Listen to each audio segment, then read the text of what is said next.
vamos a comenzar con este nuevo tema. Y discúlpenme si la voz hoy no se oye tan cantarina, pero como que las lluvias ya están empezando a hacer efecto y como que la garganta está empezando a resentir tanta turbulencia. Entonces si me sale por ahí un gallín, pues una disculpa. Pero vamos a ver este tema, que en mi opinión es el tema de los temas. Porque no hay nada más determinante en cualquier ser humano, sea bueno, sea malo, sea rico, sea pobre, que el morir. Entonces, en mi opinión, ese es el momento culmine, el momento que toca la esencia más esencial que cualquier ser humano tiene. Y entonces, a la luz de lo que está ocurriendo con el famoso cambio de paradigma, vamos a ver cómo esto se nos emerge y se nos convierte en una realidad muy acuciante que estamos muy lejos de saber cómo abordar de forma correcta. Entonces, el derecho de elegir cómo morir, pues al menos yo no lo concibo de otra forma más que así, como un derecho. Pero vamos a disecar el tema y veamos todas sus aristas. Este tema nos remite a una dicotomía que justo en esa situación se vuelve más acuciante. Por un lado, la autonomía, es decir, esa capacidad de expresar y emitir pues, los deseos, las preferencias, en fin. Y por el otro, la autodeterminación, que ya lo platicamos en otros temas, pero que aquí toma una importancia crucial, porque justo esta situación de tener que morir, justo ese periodo que está antes de ya la muerte biológica como tal, hay un momento en que el ser humano necesita volver a tener ese sentido de quién es, de qué es él. Y entonces a veces tiene la posibilidad de expresarlo a través de la autonomía y a veces no, pero es un hecho que es un momento tan determinante para cualquier persona que esto de la autodeterminación se vuelve algo verdaderamente crucial. A lo largo de nuestras vidas, esta dicotomía se expresa de muy diversas maneras. Normalmente al principio se expresa para un bienestar inmediato, por ejemplo, qué queremos, a dónde queremos ir, qué película queremos ver, qué queremos comer, etc.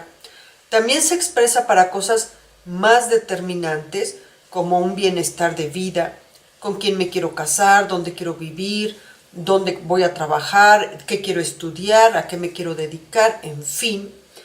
Y al final se remite a el bienestar vital, es decir, a cómo vamos a ir determinando nuestro estado de salud o de enfermedad, nuestras intervenciones en nuestro cuerpo, qué queremos, qué no queremos, y sobre todo la forma en que nuestra agonía debe ser manejada. Entonces, ahí es donde nos empezamos a meter en este tema de el cómo morir.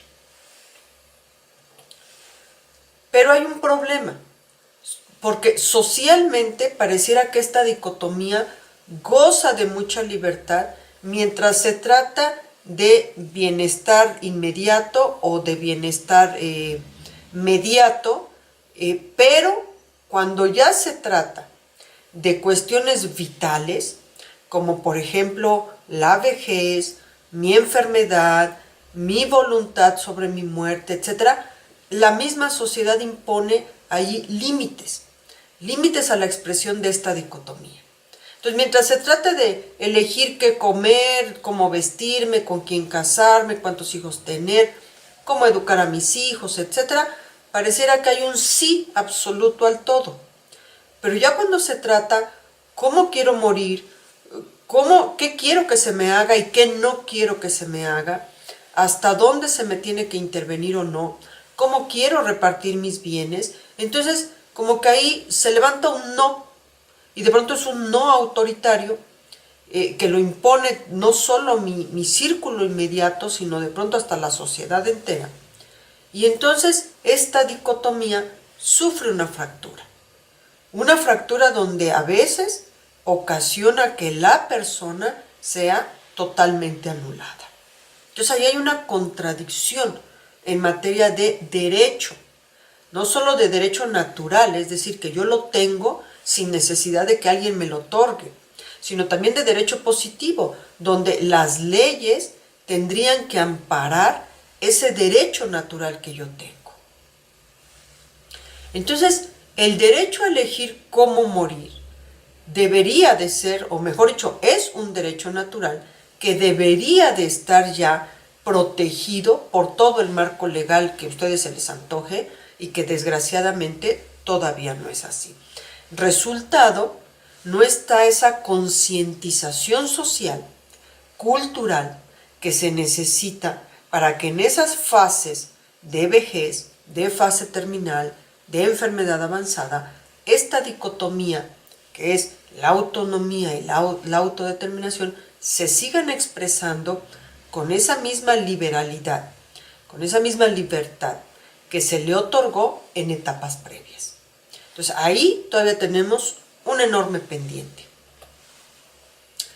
¿Qué pasa cuando estos límites se le imponen tanto al paciente y el paciente entonces busca formas pues, de expresarse de qué quiere?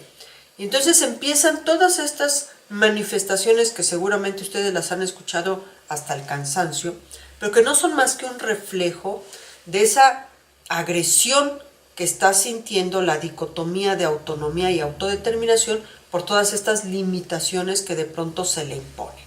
Entonces las personas, es que ya no quieren, los familiares dicen, es que ya no quiere venir al hospital, es que ya no quiere tomarse las medicinas, es que ya no quiere seguir las indicaciones, es que ya le dijimos que el doctor dijo que no tome Coca-Cola y él toma Coca-Cola, es que esto, es que el otro, es que ya no quiere que se le haga la diálisis, es que ya no quiere venir a quimioterapia, en fin, todas esas negativas que en el fondo solo reflejan lo que el paciente está sintiendo por este impedimento, a veces, les repito, a veces de su círculo íntimo y a veces de forma social, a la libre expresión de esta dicotomía que es autonomía y autodeterminación.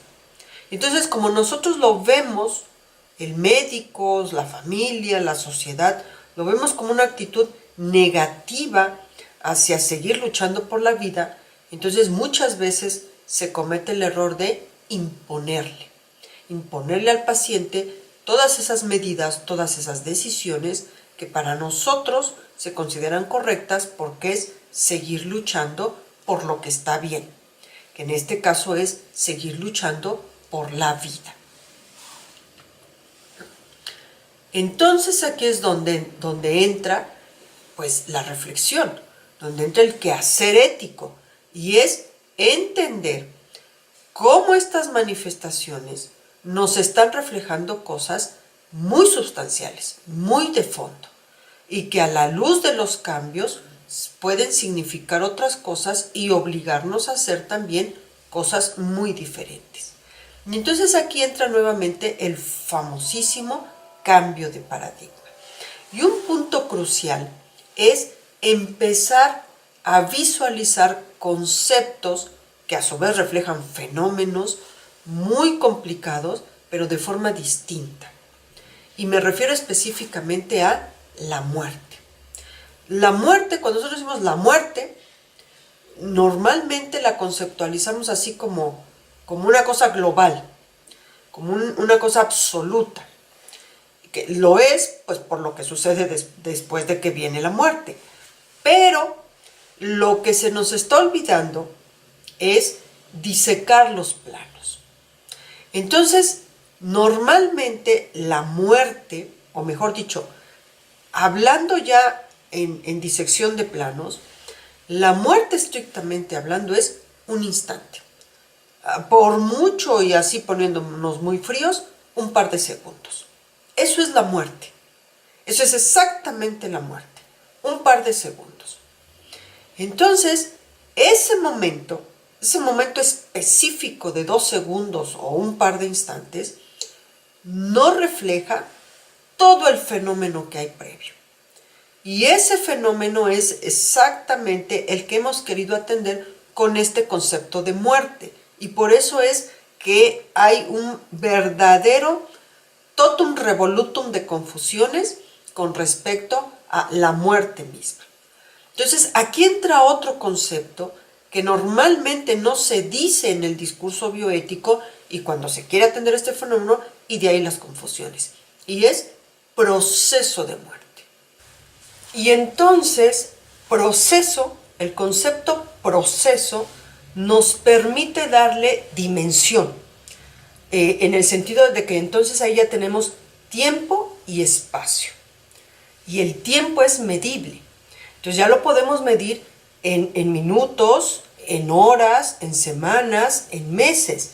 Entonces el proceso de muerte permite otra categorización y una visualización del fenómeno de forma más esquemática. Ahí sí podemos decir que tenemos procesos de muerte rápidos, lentos, dolorosos, indoloros, cruentos, violentos, instrumentados, no instrumentados, con participación médica, sin participación médica, con conflictos, sin conflicto, con dilemas, sin dilemas, con problemas, sin problemas, en fin. Entonces, vean cómo ahí ya la situación no solo se esquematiza, sino se permite categorizar. O sea, ¿qué tipo de proceso estamos teniendo?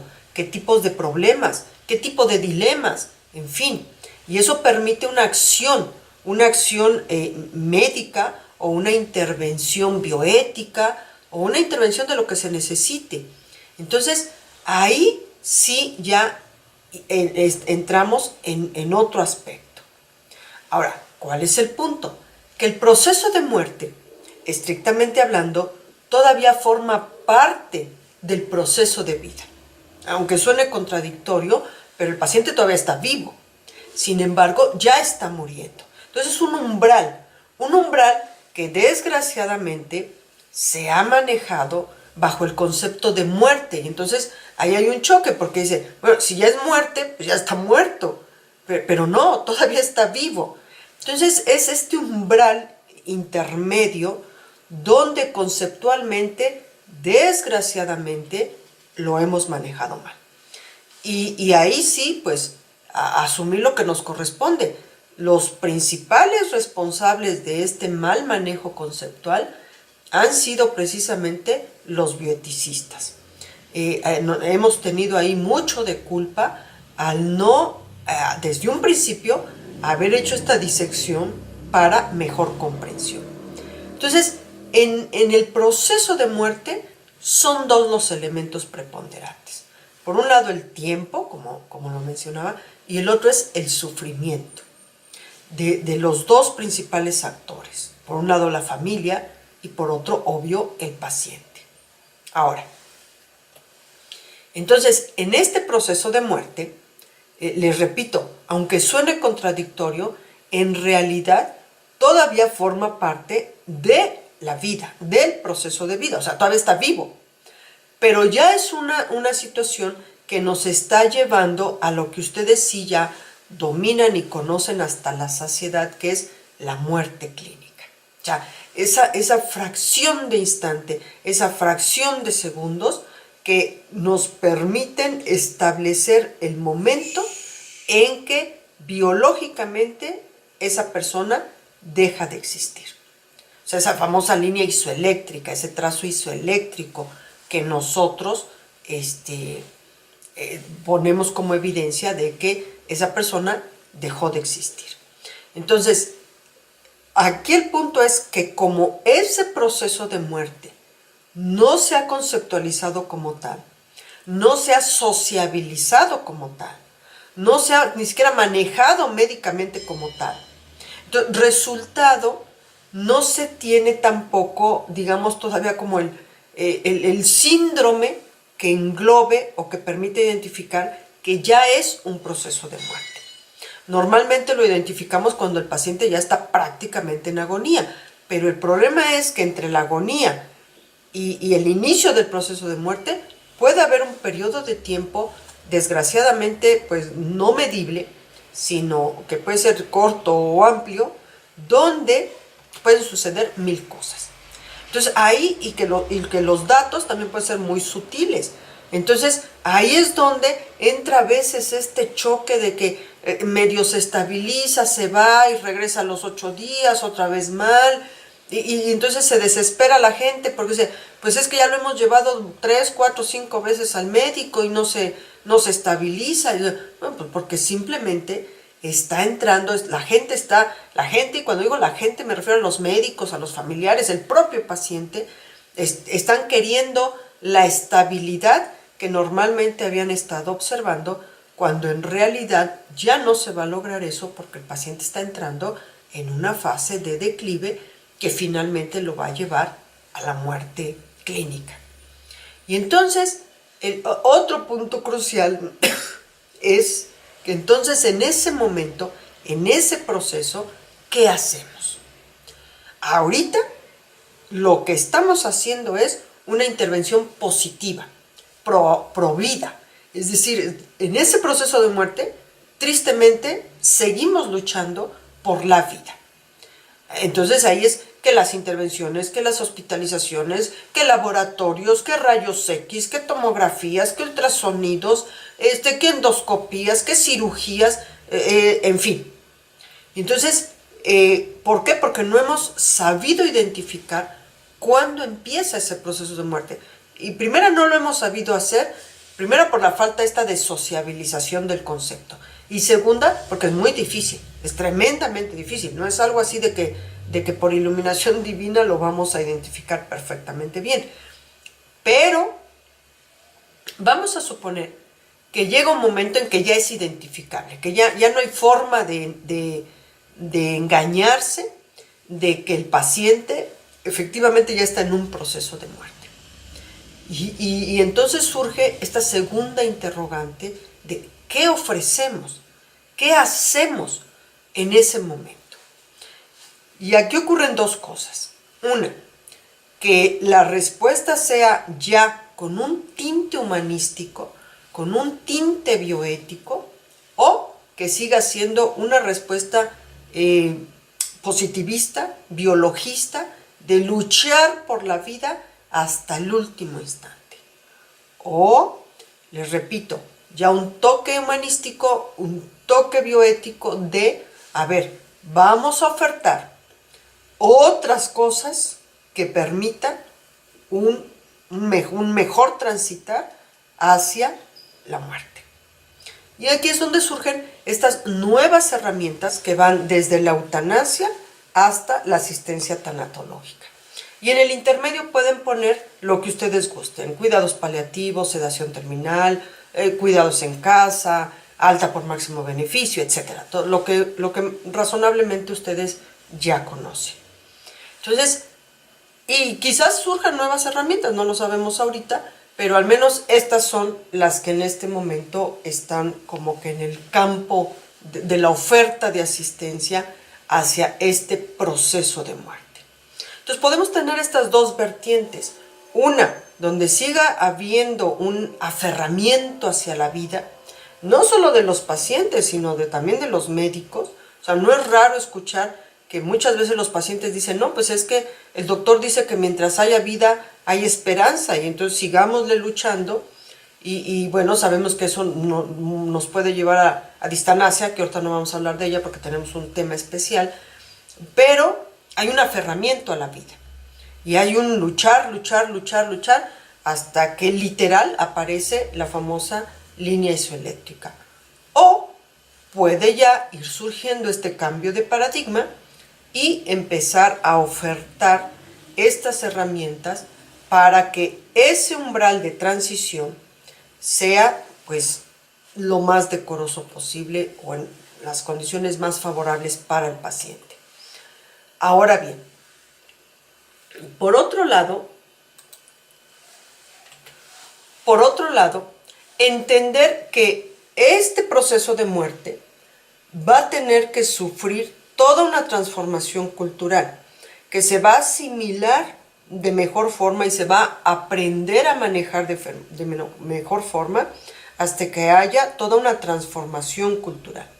Porque desgraciadamente el hecho de que ahorita no se conceptualice bien, no se sociabilice bien, y médicamente todavía no se logra identificar bien y per se las herramientas médicas y éticas que en este momento se ofertan no sean tampoco tan generalizadas también, es porque es una cuestión cultural, que además tiene un bagaje histórico muy profundo, muy profundo.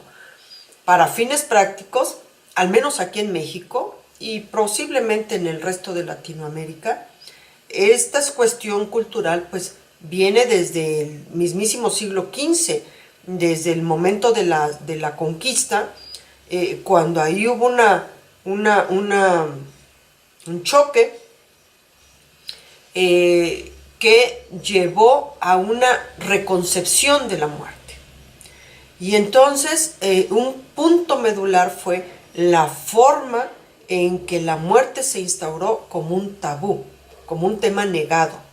Y entonces esto hace que en nuestro subconsciente colectivo esté el hecho de que la muerte tiene que ser rechazada. Esto culturalmente. Filogenéticamente somos una especie provida, somos una especie de lucha de vida. O sea, tenemos inserto en nuestro genoma, por decirlo de alguna forma, el instinto de supervivencia, el instinto de lucha por la vida. Pero el problema que esto ha traído es que una cosa es tener ese instinto en forma natural y otra cosa es tenerlo con una instrumentalización alrededor que hace que se haya medicalizado de tal forma el proceso de muerte que ahora está tan instrumentalizado que acaba de pronto siendo más daño que bien. Entonces, el punto aquí es tener en mente la transformación cultural que se va a tener que hacer alrededor para que llegue un momento en que el proceso de muerte sea visto tal cual. Un periodo de transición literal entre la vida y la muerte. Y que en la mente de las gentes esté la cuestión de poder aceptar el hecho de que esa persona, ese ser humano que ha entrado en proceso de muerte, ahora de lo que se trata es de ayudarlo a bien morir.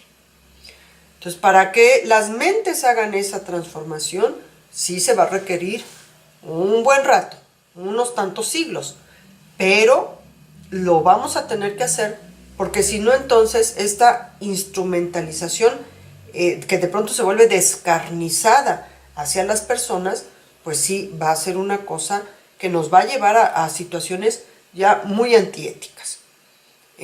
Como se percibe ahora, la peor agresión que le puedes hacer a una persona es discriminarla, humillarla, anularla en el momento más determinante y acuciante de su vida, que es su propia muerte. Entonces, ahí esto pues, vamos a tener que irlo metabolizando poco a poco para lograr justo pues, esta transformación cultural. Entonces, ¿qué tenemos al respecto en materia de proteger este derecho natural, como les comentaba al principio? Bueno, por un lado, ya al menos aquí en México, en la Constitución de la Ciudad de México, en este año justo, se aprobó el derecho a la muerte digna. ¿Cuál es el problema? El problema es que, les repito, la primera generación, primera y segunda, y yo creo que todavía tercera generación de bioeticistas, cometieron el error de equiparar muerte digna con eutanasia. Entonces ahora todo el mundo se desgarró la vestidura porque ya se aprobó la eutanasia en México. No se aprobó la eutanasia en México. Lo que se aprobó en la Ciudad de México es justo ese derecho a la muerte digna. Ahora, el derecho a la muerte digna en contenido social significa que en ese proceso de muerte que toda persona va a sufrir para poder morir, tiene derecho a poder elegir qué quiere, qué no quiere, quién quiere que lo acompañe, quién quiere que decida, qué quiere que se decida, qué se tiene que hacer, qué no se tiene que hacer, hasta dónde, el poder expresar su límite de resistencia existencial, su límite de resistencia psíquica, su límite de resistencia física. Es decir, hasta aquí llegué yo. A eso hace alusión el derecho a la muerte digna. A que esta dicotomía de autonomía y autodeterminación se pueda expresar libremente y que los que están alrededor adquieren entonces la obligatoriedad de auxiliar a esa persona para que su muerte clínica sea de la forma más decorosa, de la mejor forma posible y en pro de esa persona. Eso es lo que engloba este concepto de muerte digna y que puede o no tener en un momento dado relación con la eutanasia. ¿Por qué? Porque en un momento dado una persona puede elegir morir por medio del procedimiento médico llamado eutanasia, que en este país todavía no está autorizado, no está legalizado, pero en otros países ya. Y bueno, algún millonario mexicano diga, no, pues yo me voy a Holanda y voy a que me practiquen la eutanasia porque así es como yo quiero morir. Bien por él. O sea, tan válido como el que dice, yo me quedo aquí porque no tengo ni para el camión, pero quiero que ya no se me haga esto, que ya no se me haga el otro, y que me acompañen mis familiares, o no quiero a estos familiares, esto sí, en fin. Entonces, es un concepto amplio, pero que en contenido implica el que ahí se exprese, no solo con la libertad necesaria, esta dicotomía de autonomía, autodeterminación, sino además que los que están alrededor adquieran esta obligación de ayudar al expresante. Y que entonces entender que en ese proceso de muerte es irlo ayudando paso a paso, etapa a etapa, hasta que llegue al punto crucial de su muerte clínica. Eso es muerte digna. Esto en bioética se conoce como el problema de la sociabilización de un concepto. Y bueno, más que en bioética es en epistemología, pero en bioética lo sufrimos a más no poder, que es la sociabilización de los conceptos. Y en bioética se sufre mucho porque pues tenemos también esa obligatoriedad de transformar el presupuesto teórico en su concepción más pura a una realidad concreta. Entonces, en esos pasos intermedios que tiene que atravesar el concepto para convertirse en una realidad social concreta, pues como comúnmente se dice, del dicho al hecho, de pronto el trecho es demasiado grande y demasiado confuso. Entonces, esto en bioética lo van a estar viendo muy frecuente, que es el problema de la sociabilización del concepto. Entonces, en ese sentido, muerte digna no fue la excepción. Les repito, mitad culpabilidad de los propios bieticistas y mitad, pues, las dificultades que siempre se tiene para aterrizar un concepto de la mejor forma posible. Entonces, uno de esos problemas es la muerte digna, al sociabilizar el concepto, significa ese contenido que se le da en cuanto a proceso de muerte y su atención. Pero el punto no acaba ahí, porque yo particularmente es un concepto que siempre trato de decir que no se use, pero desgraciadamente pues se está imponiendo la academia, y entonces ya muerte digna se equipara a esta situación que les platiqué. Porque en realidad muerte digna es un término redundante, es circular. ¿Por qué? Porque la muerte Aquí sí ya hablamos del suceso, del hecho concreto que ocurre en una fracción de segundos o en un par de instantes. Entonces, ese hecho concreto, la muerte, que ustedes a lo mejor lo tendrían como muerte clínica, de suyo, o sea, de definición, ya es digna. No hay forma de que una persona no tenga una muerte digna. ¿Por qué? Porque dignidad humana, la dignidad humana, hace alusión a la valiosidad que una persona tiene por ser única e irrepetible. O sea, no existe en el universo entero otra persona, otro ente vivo, otro individuo vivo, como cada uno de ustedes. Y bueno, inclúyanme, por favor. Entonces, a eso hace alusión la dignidad humana, a lo único e irrepetible que es cada individuo vivo. Entonces, en ese sentido, la muerte no hay forma de que no sea digna. ¿Por qué? Porque lo mismo, es una muerte única e irrepetible. Nadie puede morir por nadie. Entonces, mi muerte cuando acontezca va a ser digna. No importa cómo muera yo. Entonces, oiga doctora, entonces si alguien lo matan asesinado, ¿es una muerte digna? Sí, porque es una muerte única e irrepetible. En la forma es la indigna. Entonces, aquí hay una separación de planos. Ojo, una cosa es el sentido ontológico del término muerte digna, que ahí les repito, no hay forma de que no haya una muerte digna. Todas las muertes son dignas, por definición. Y otra cosa es la conceptualización de la forma en que fallece una persona, es decir, del proceso de muerte. Entonces, aquí el error fue que al proceso de muerte se le puso encima este apelativo de dignidad o indigno. Entonces, eso hace que haya una confusión ahí entre que para decir que fue una buena muerte, entonces se utiliza la muerte digna. Pero en realidad, toda muerte humana es digna por definición. O sea, no hay forma de que haya una muerte indigna por definición. Entonces vean cómo aquí están estas confusiones que les repito, los culpables, nos guste o no, fueron los propios bieticistas. Y que ya no los vamos a corregir, porque ya se sociabilizó muerte digna, muerte digna, muerte digna, y ahora todo el mundo entiende por muerte digna una buena muerte. Pero el problema es que a nivel académico sí tengan cuidado de no decir muerte digna queriendo decir una buena muerte.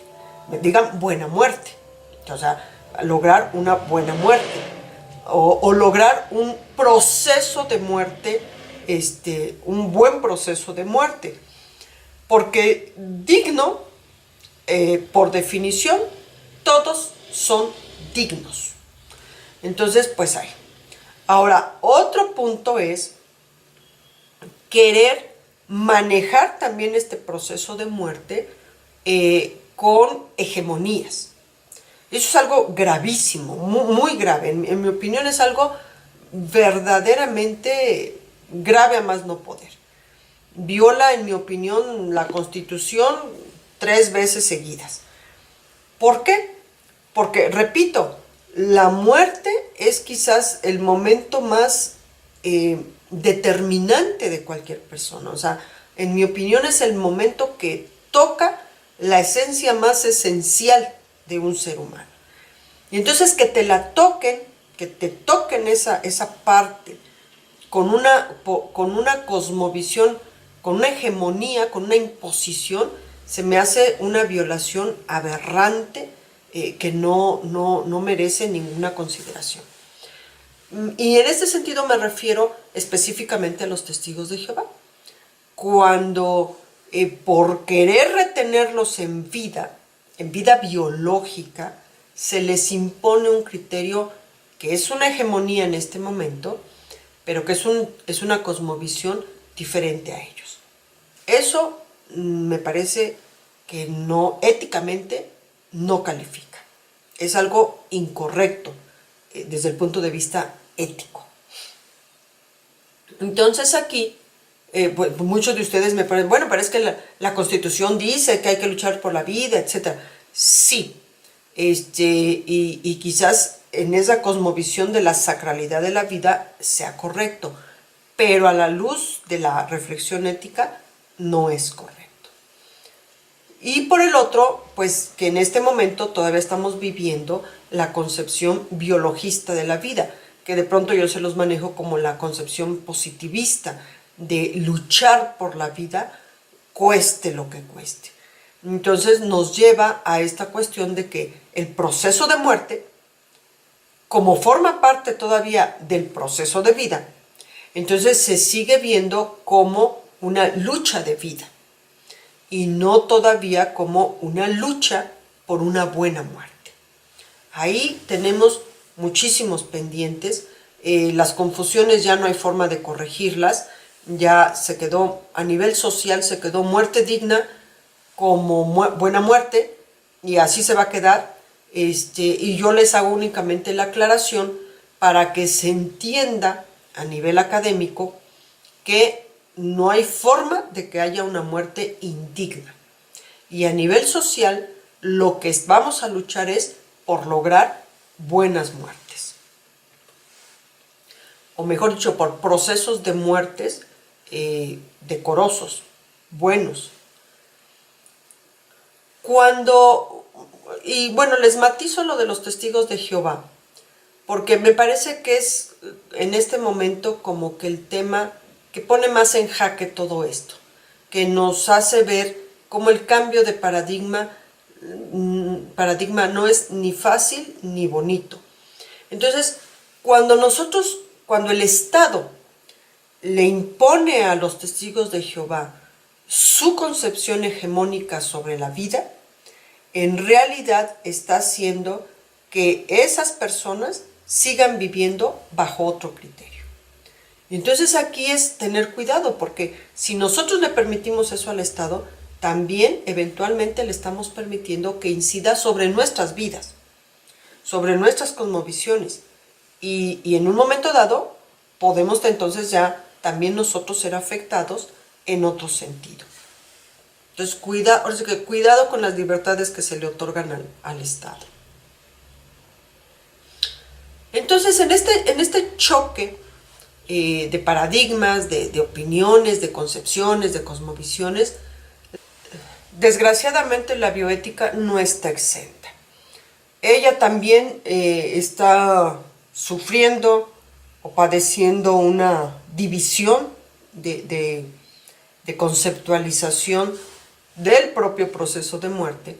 Entonces tenemos el lado conservador, donde privilegia la vida biológica y donde el propio proceso de muerte se hace objeto de lucha por la vida, donde la persona no se le otorga este derecho de forma tan abierto de poder elegir qué quiere y qué no quiere, o más bien, más que de poder elegir, de poder establecer límites a la intervención de la lucha por la vida.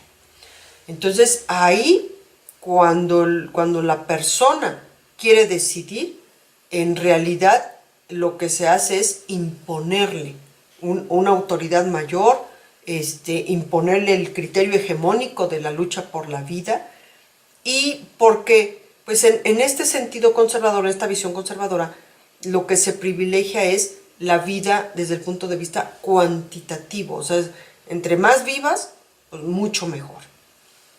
No importa cómo. El punto es que vivas.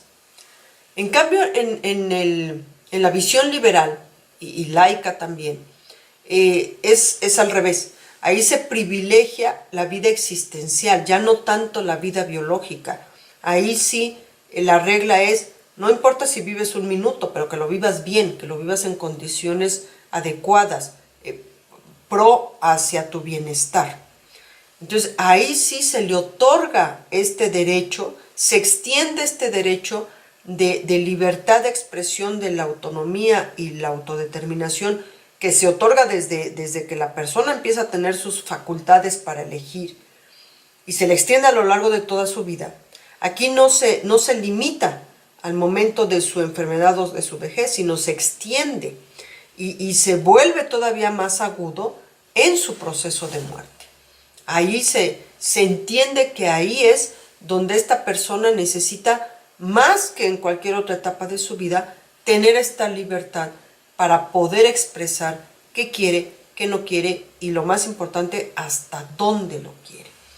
Ahí el individuo es el dueño de su vida y se privilegia el respeto y la tolerancia hacia esas decisiones. Aquí el sentido de la vida es cualitativo. No es que vivas más, sino que vivas, que lo que vas a vivir, lo vivas lo mejor posible. Entonces ahí es donde pues hay este choque de entendimientos que no siempre son reconciliables. Muy bien, a nivel pragmático, a nivel clínico, que es lo que finalmente ustedes se enfrentan, ¿qué podemos hacer o cómo podemos hacer los abordajes a este proceso o prevenir el qué voy a hacer cuando ya estén en este proceso de muerte?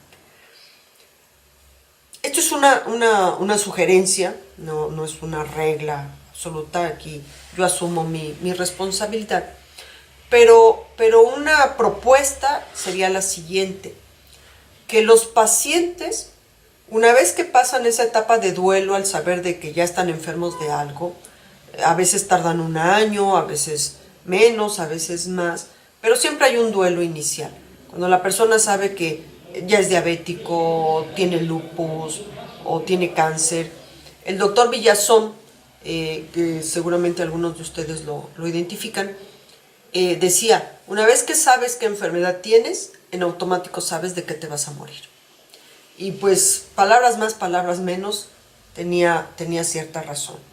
Entonces, una vez que pasa este duelo, una propuesta es que los pacientes hagan una primera voluntad anticipada, un ejercicio de voluntad anticipada. Ahí cuando lleven, no sé, 1 año, 2 años lidiando con la enfermedad, que se hiciera un ejercicio de voluntad anticipada.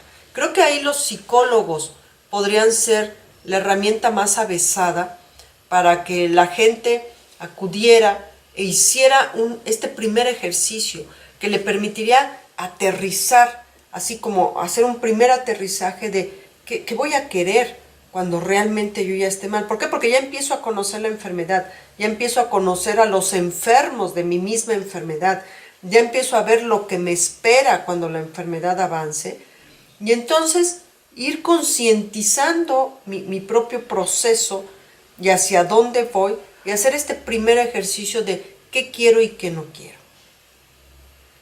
Después, eso sí lo tenemos, que es el primer no, ya lo vimos, el fenómeno del doble no. Y en ese primer no, hacer este ejercicio de consentimiento informado, a ver qué quiere, qué no quiere. Aunque sabemos que ese primer consentimiento informado la mayoría de las veces se va a revertir, porque es un primer no muy emocional, muy cargado de adrenalina, y a la mera hora todo se revierte y se acaba haciendo lo que decían que no se hiciera. Pero sirve para que la familia, ahora sí que vaya concientizando también lo difícil que es tomar decisiones. Cuando yo llegué a hacer este ejercicio con algunas familias, me decían, no es que, o sea, concientizaban lo duro, pero al mismo tiempo iban asimilando lo que tarde o temprano iban a enfrentar. Y finalmente, el segundo no, cuando sí ya viene esta determinación, esta autodeterminación, donde ahí sí ya vienen las decisiones fuertes, y sería el segundo consentimiento informado, pero al tener ejercicios previos, tanto de un primer consentimiento informado como de voluntades anticipadas, entonces ya irían, digamos, como un poco entrenados, un poco sensibilizados, para que ese segundo consentimiento informado quizás se haría pues hasta de mejor forma, más fluido, y con toma de decisiones quizás también más centradas, más maduradas, más reflexionadas y de mejor forma. Sería la propuesta de ir trabajando a los pacientes, ir trabajando a las familias a través de los años, a través del tiempo, para que de esta forma pues fueran sensibilizándose y que este proceso de muerte que hoy nos causa tanto caos se manejara de mejor forma. Ahí pues sería también cuestión de ponerle creatividad e ir creando instrumentos, ir creando protocolos para cómo ir educando a la gente, cómo ir contribuyendo a esta transformación cultural que nos permita finalmente atender esos procesos de muerte lo más humanístico posible, lo más decoroso, lo más con el mayor respeto y tolerancia, para que las personas pues simplemente fallezcan igual, de la mejor forma posible. Entonces, ahí sí me parece que una regla absoluta es el respeto. El respetar esa necesidad que las gentes tienen de autodeterminarse para bien morir. Eso es innegable. Que las gentes no lo expresen, que las gentes no se les permita expresarlo o pierdan su capacidad de expresarlo, no significa que no lo vivan ahí en su intimidad, en su interior.